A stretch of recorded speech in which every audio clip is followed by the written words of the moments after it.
Pekný dobrý deň prajem všetkým turistom, cestovateľom, ale aj divákom, ktorí sa dostali k tomuto videu bez ohľadu na to, či ste fanúšikmi turistiky. Dneska si dáme trochu taký neobvyklý formát, keďže cestovanie pre mňa nie je iba o návšteve múzeí, výstupoch na nejaké hrady alebo takýchto prechádzkach v prírode. Povedal som si, prečo si raz za čas nedať nejaký zaujímavý kvíz. Je to rýchla, hravá a jednoduchá forma vzdelávania, trebárs aj z pohodlia obývačky alebo kancelárie. Takže ak máte radi kvízy a zároveň hrady, nech sa páči, nasledujúce otázky sú aj pre vás. Tak, poďme na to. Štartujeme na Kapošianskom hradnom vrchu. Prvá otázka. Kapošiansky hrad mal v minulosti viac názvov. Pod akým názvom sa objavil v prvej historickej listine z roku 1249? Za A. Borko, za B. Tobul alebo za C. Finta.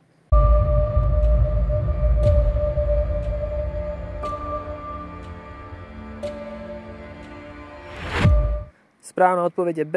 Tobul.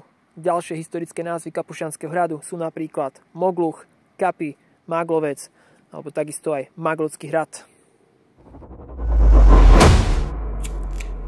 Otázka číslo 2. Presúvame sa na Šarišský hradný vrch.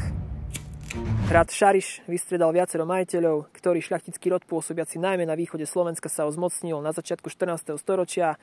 Za A. Pálfiovci, za B. Omodejovci, za C. Čákyovci.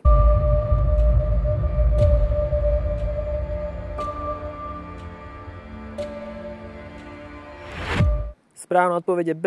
Omodejovci, ktorí rozšírili hradný komplex o obytné hospodárske budovy.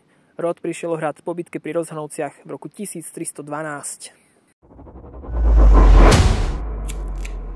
Otázka číslo 3. Ostávame v Prešovskom kraji, konkrétne Starej Ľubovni.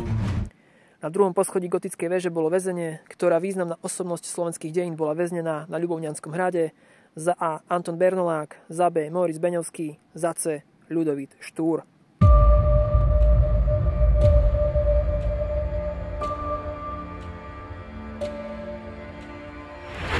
Správna odpoveď je B.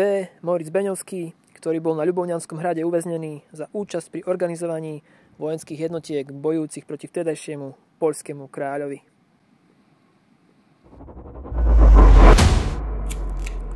Otázka číslo 4. Presúvame sa na Liptov do Liptovského hrádku. Tamojší hrad prešiel v druhej polovici 16. storočia obnovou, ktorý básnik a vtedajší spolumajiteľ hradu inicioval rozsiahlu rekonštrukciu. Za A. Fráňo Kráľ, za B. Ľudovít Klimic, za C. Valentín Balaša.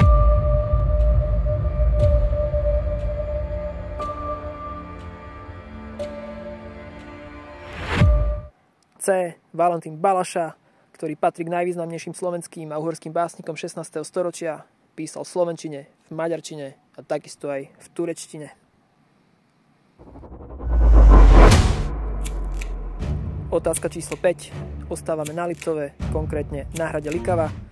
Hrad zbúrali počas protihabsburského povstania, ktorý vodca protihabsburského povstania vydal v roku 1707 príkaz na demoláciu Likavy. Za A. Gabriel Bethlen, za B. Juraj I. Rákoci, za C. František II. Rákoci.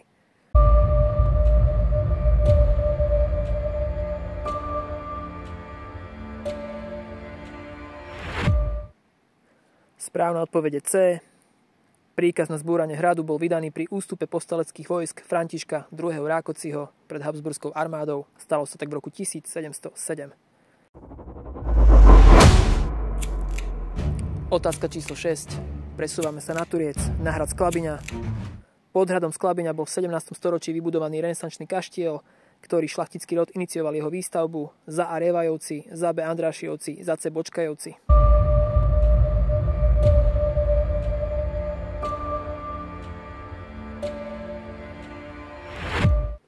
Správna odpoveď je A. Révajovci, ktorí využívali stavbu ako letnú rezidenciu. Kaštiel bol počas druhej svetovej vojny zničený.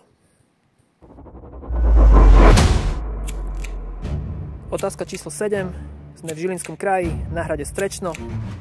Na hrade Strečno umrela uhorská šľachtičná, ktorú významnú ženu uhorských dejín pochovali v hradnej kaplnke a uctievali ako sveticu. Za A. Alžbeta Bátoriová, za B. Žofia Bosniaková, za C. Mária Sechyová.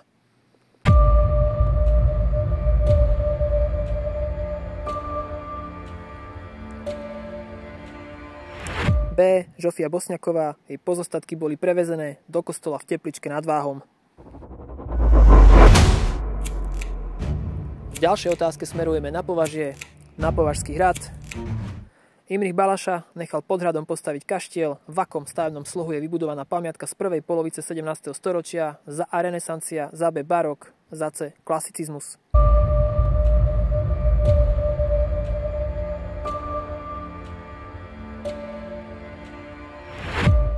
Správna odpoveď A.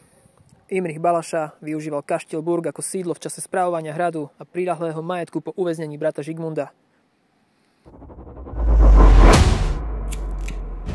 9. otázka. Nitriansky kraj a Nitriansky hrad.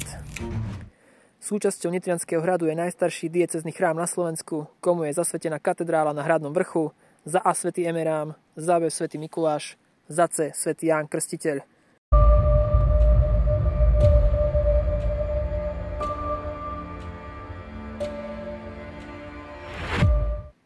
Aj tento raz je odpoveď A.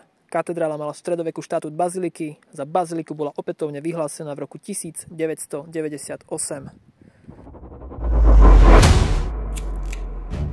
A ideme do finále, do Bratislavy, na Bratislavský hrad. Bratislava bola v rokoch 1536 až 1783 hlavným mestom Uhorska, ktorá udalosť viedla k presunu kráľovského sídla na Bratislavský hrad, vpád Mongolov, bitka pri Moháči, Karlovský mier.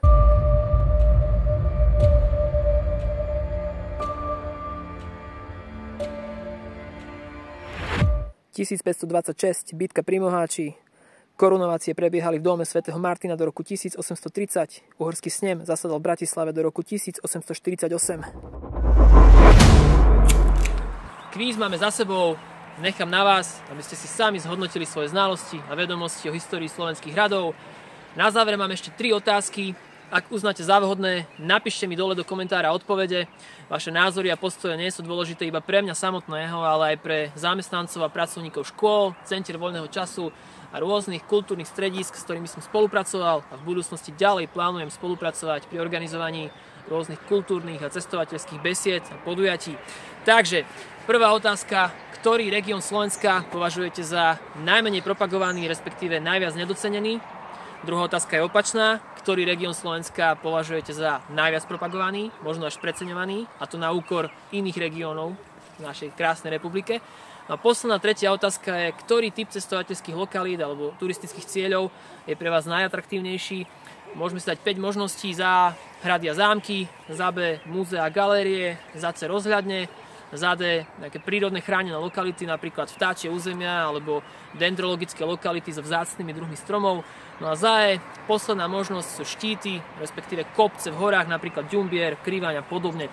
Takže budem sa tešiť na vaše odpovede, píšte mi, zapájajte sa, ja budem zohľadňovať vaše názory a postoje pri výbere ďalších turistických cieľov a miest, ktoré chcem aj prostredníctvom tohto kanála Cestujem po Vyšehradskej štvorke propagovať.